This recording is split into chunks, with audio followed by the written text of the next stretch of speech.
Hello, and welcome back to my channel. I hope I still have some subscribers. I did take about a month off from posting and making any videos. I did start a few and mostly vlogs, and I just couldn't stick with anything. November was a super busy month for me.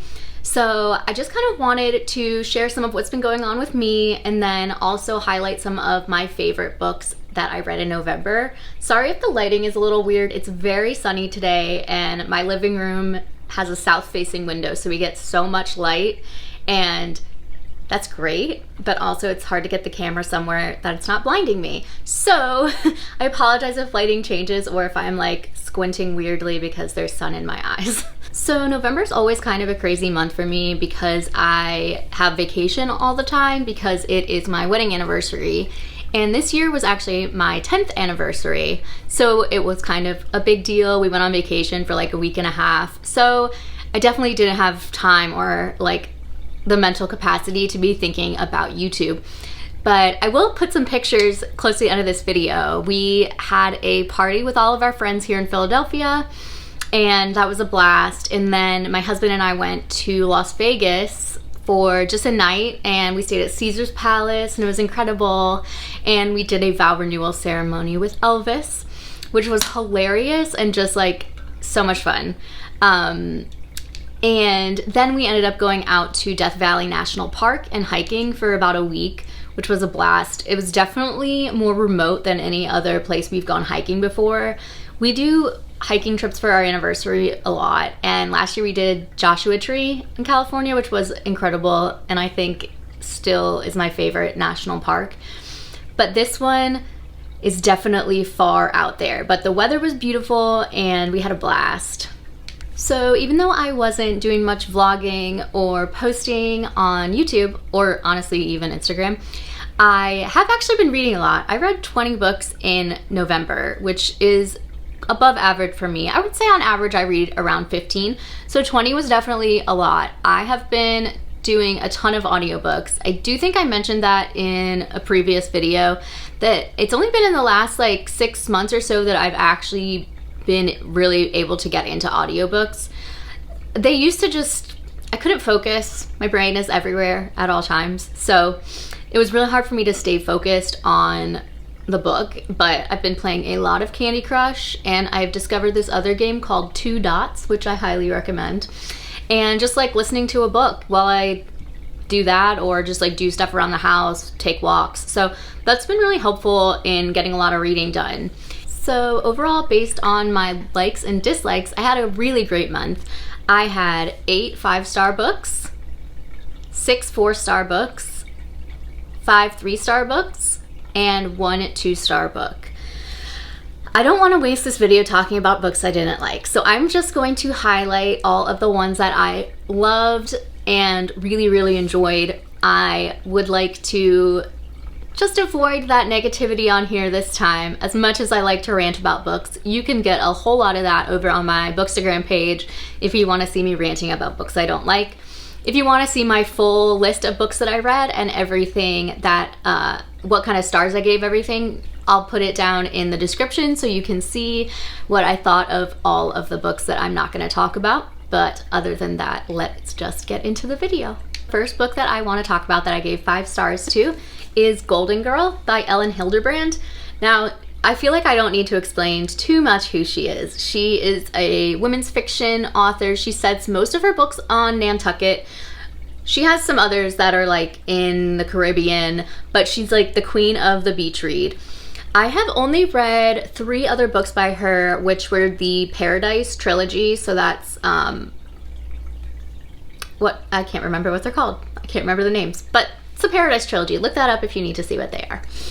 And I don't know why that's all I've read by her, because her books just are really fun and easy breezy, but they're like emotional too, but they don't take a ton of like brain power to really get into them. So this one follows a woman named Vivi, who is a beach read author, sort of like Ellen herself, and she ends up being killed in a hit and run. And she's basically looking down at her family and their life on Nantucket from the great beyond. and trying to nudge them in different directions and make sure they're making good choices. And of course, like everyone, she has some secrets, and seeing how that comes out. She has a son in high school and 2 adult daughters, and it's just really interesting and addicting. I do have the physical copy, but I ended up getting the audiobook from the library, and I could not put it down. I was listening to it all day, every day.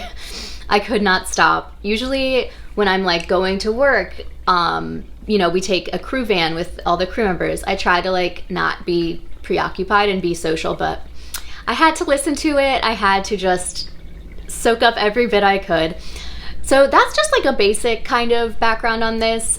It does end up where her final book that was released just before her death basically kind of came from her life, and one of the characters in the book, who is based on someone she no longer speaks to, gets wind of it, and that's just another tangent of the story. But it is so good, and I highly recommend it if you love that kind of beach read feel, but like with some depth for sure.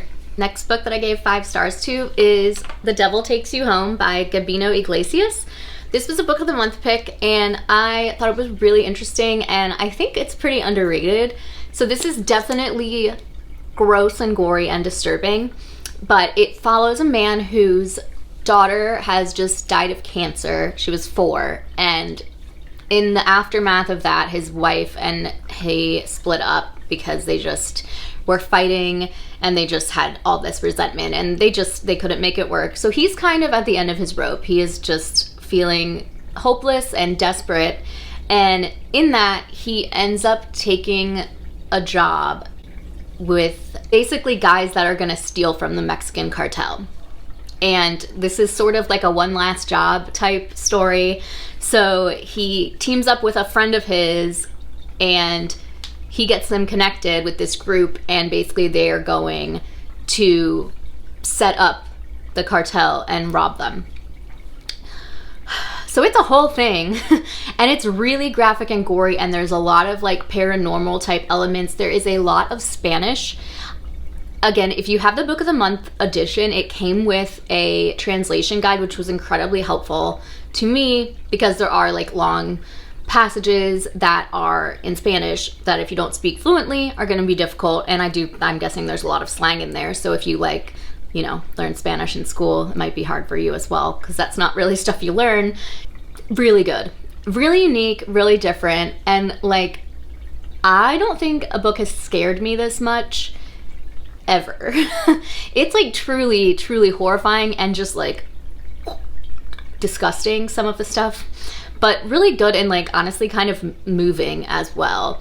So definitely recommend picking this one up. And again, if you have a Book of the Month subscription and you're interested in this book, definitely maybe consider putting it as an add-on, because I do think this would have been a lot more difficult for me to get through if I had to be Googling constantly to see what these passages were.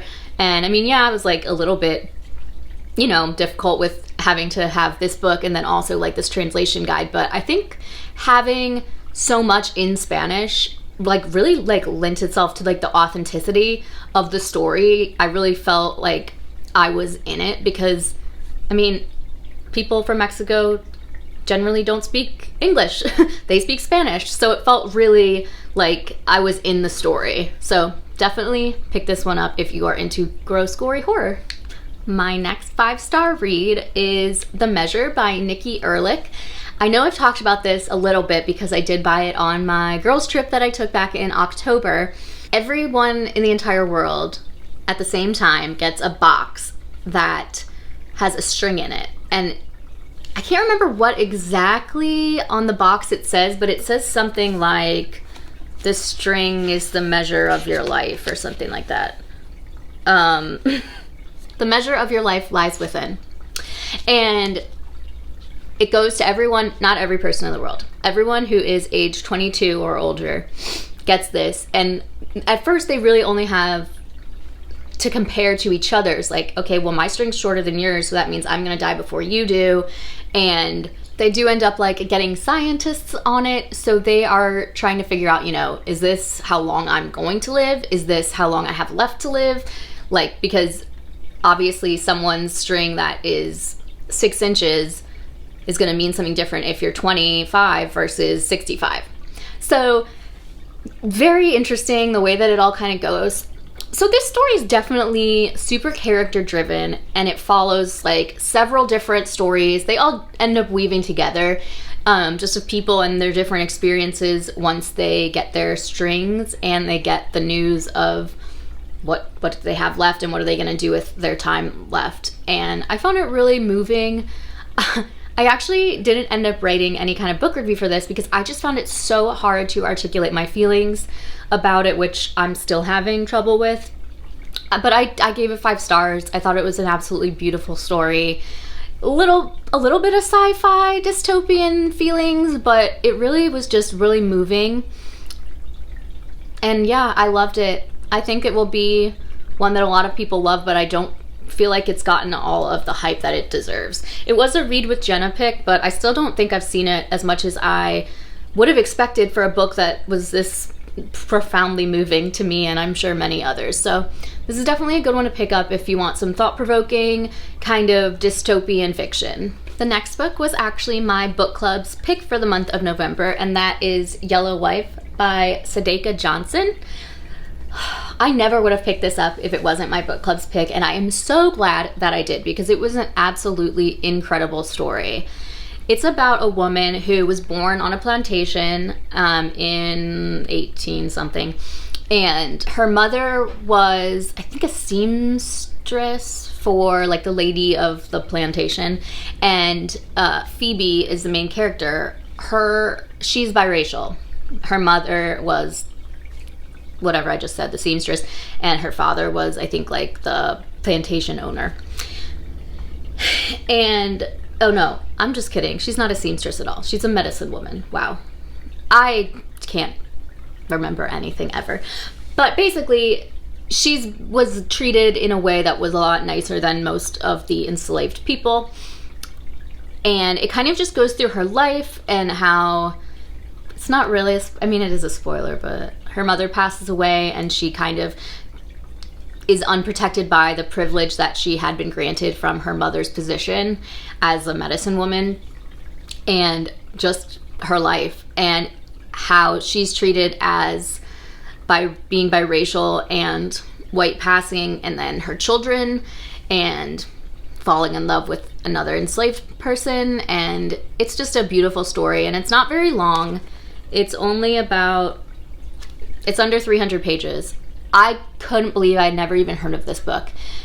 If you are into historical fiction, this is like a must read, because I'm really not into historical fiction and I could not put it down. The next book is one that I actually just finished reading yesterday, and it's getting into one of my favorite sort of genres, and that is a holiday romance. And this is Kiss Her Once for Me by Alison Cochran.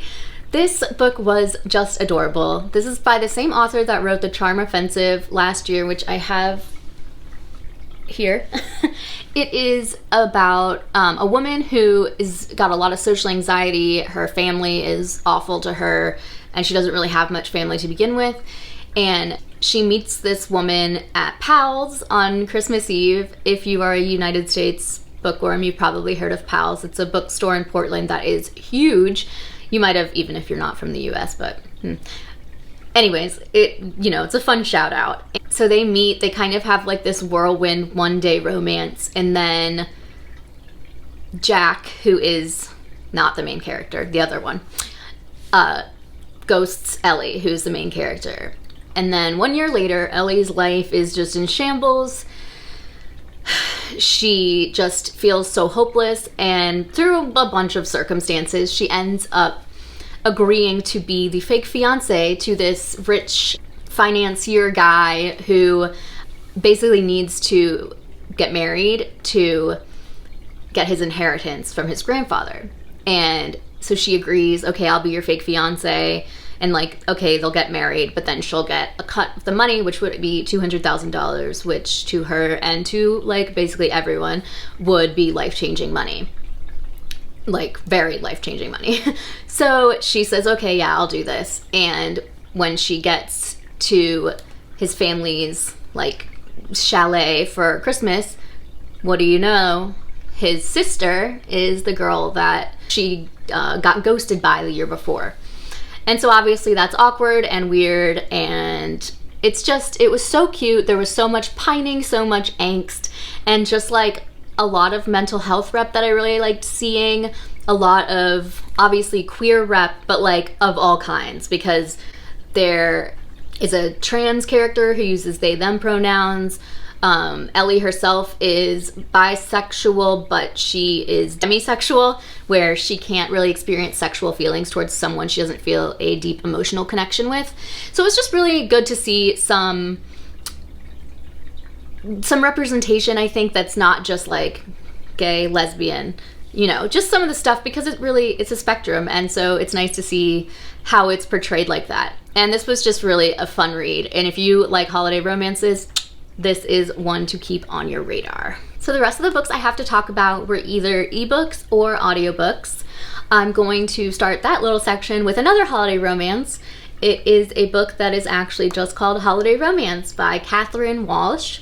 I just found this randomly on the Kindle store when I was just feeling like I needed something like light and fluffy to read when I was on the plane. A lot of times when I'm at work, I only bring my Kindle because it's just easy to carry. I can have, you know, thousands of books with me at my fingertips. But I really wanted like something comfy, cozy holiday, and it worked out perfectly because I found this book and it was absolutely delightful. It follows two characters, Molly and Andrew, who are both Irish expats. They live in Chicago. And 10 years ago, Molly's roommate from college, or maybe her just good friend, Molly's friend from college was dating Andrew. And she had told Molly, I'm gonna break up with him, right before Molly got on the plane. And what do you know? They both end up sitting next to each other, and Molly has to keep this secret the whole flight.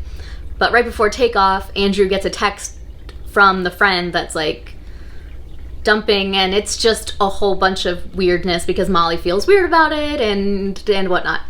So they start out kind of on weird terms, but then every year they end up sitting next to each other or on the same flight until they finally become really good friends. But they don't really see much of each other throughout the year. That's kind of like their date that they have every year. So on the 10th time they're doing this, you know, by this point they're really good friends, but, you know, nothing romantic's ever happened. Nothing's even romantic's been discussed. And as happens in Chicago at Christmas time, their flight is delayed, canceled. So basically they have this whole caper of trying to get to Ireland for Christmas Day. And it's a whole thing. They end up going into all kinds of shenanigans trying to get there for Christmas. And in between kind of those chapters, we get flashbacks to each Christmas that they've spent on the plane together. It was just so sweet, so fun. The banter was off the charts.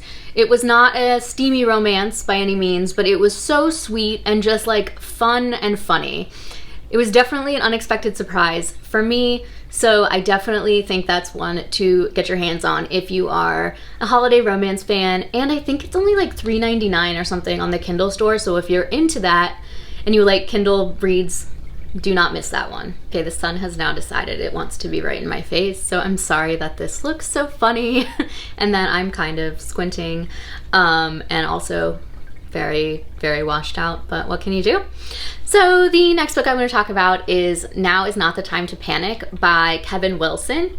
This was definitely unexpected to me. I only picked it up because I got a free copy from Libro FM, and it was really good. It's basically following a 16-year-old in 1993 or 4, something, the mid to late 90s, and her and a new friend that just came to town sort of are very bored. It's the summer, they're teenagers, they're kind of loners, kind of offbeat, they're just bored. They're both artists, and they're both really just like want to make art.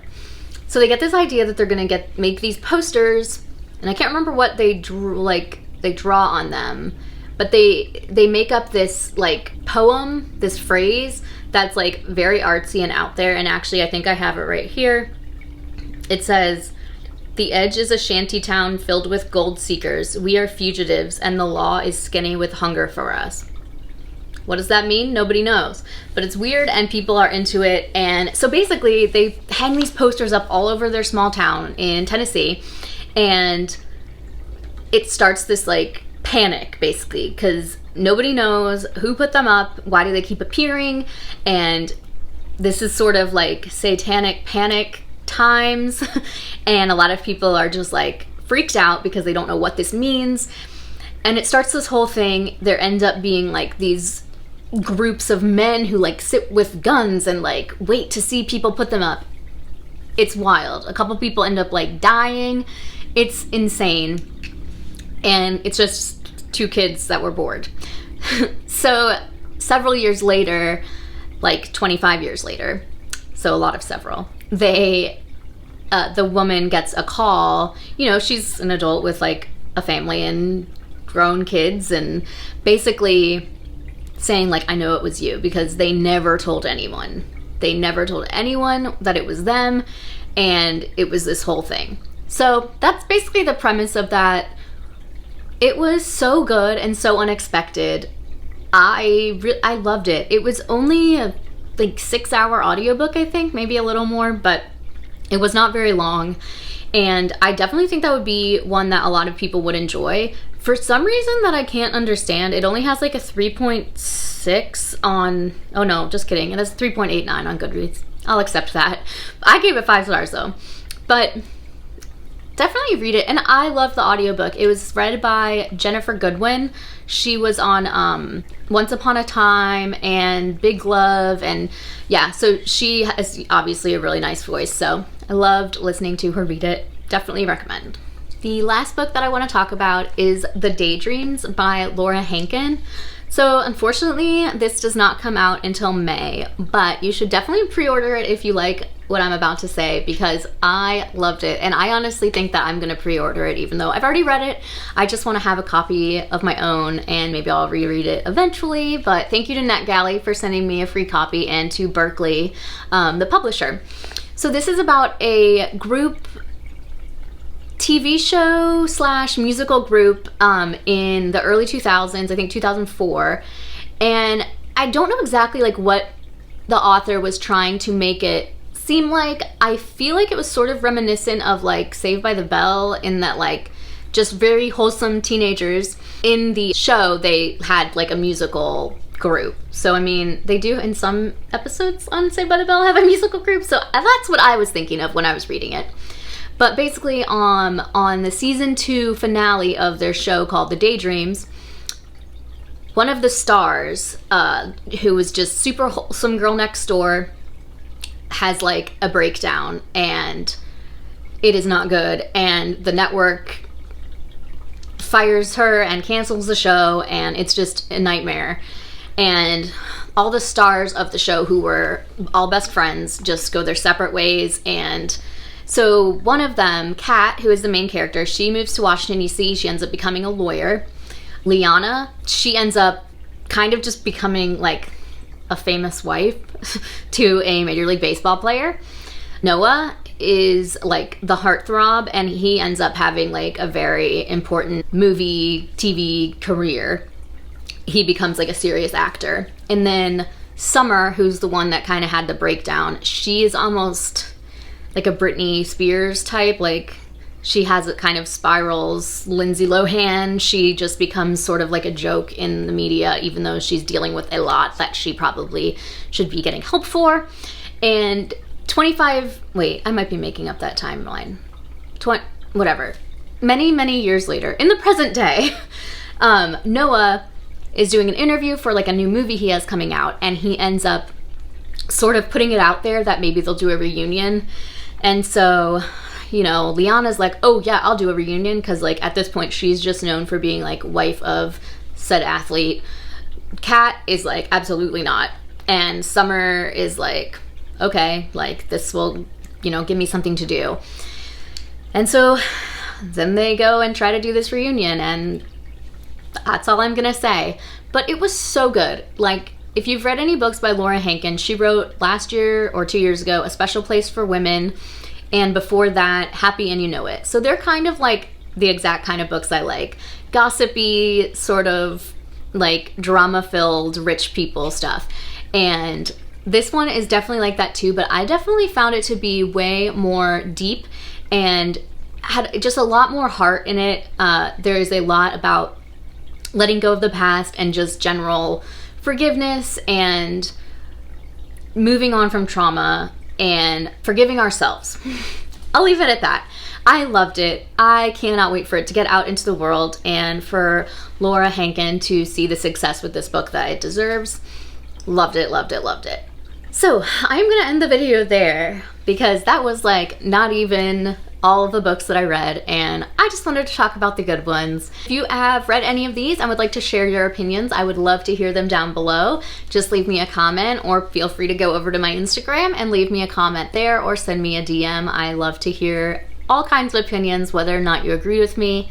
If you want to see what else I read this month, just look down in that description box below and I'll have all of the books that I read listed along with the star rating that I gave them. Otherwise, I thank you so much for watching. Thanks for sticking with me even though I haven't been posting that often. I would like to make sure that doesn't happen too much. But thanks again, and I will see you in the next one. Happy holidays!